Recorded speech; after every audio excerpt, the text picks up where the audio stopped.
Goddag og velkommen til. Jeg vil godt præsentere nogle fotografer for jer. Den første vi har, det er Steve McCurry. Flot mand.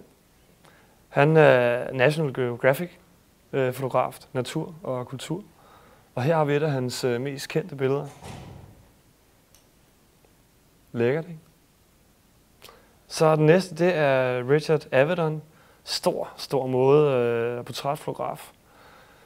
Også pisseflot fyr. Og her der er vi et af hans mest kendte billeder.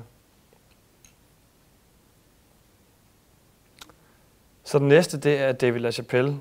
Altså, ja, det siger sig selv, ikke?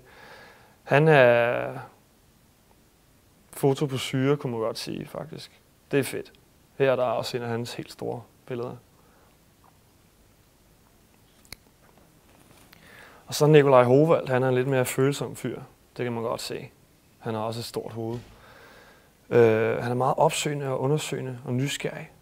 Og her der er et af hans helt store projekter. Et lille udklip derfra. Ja. Og så den næste her, vi har, det er Tina Enghoff.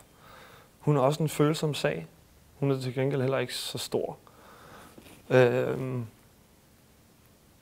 Ja, hvad kan man sige? Hun taler for de døde, faktisk. Det lyder lidt hårdt, men det gør hun. Og det næste billede, det er et billede fra en af hendes helt store projekter. Ja, jeg vil ikke sige så meget. Billederne skal jo tale for sig selv. Og så den næste, det er Per Morten Abrahamsen, mester i iscenesættelse. Dansker. Skide lækker, altså. Og han har lavet et meget velkendt billede til en reklame for Baileys, skulle jeg mene. Og det er så her. Ja. Fedt billede, hvis jeg selv skal sige det. Og så den næste, det er Sega Sig, stor islandsk modefotograf med et twist, som vi siger her i Danmark. Ja, lækker pige. Og her der har vi et af hendes helt store banditter. Ja. Og den næste, det er Sally Mann. Hun er sgu sød. Hvad kan man sige om hende? Æstetisk provokatør. Det er nok et meget godt ord, tror jeg. Og her der har vi et af hendes rigtig gode billeder. Altså det er... Ja, det siger sig selv. Igen. Og så den anden sidste her i programmet, det er Annie Leibovitz. En stærk kvinde. Ingen tvivl om det.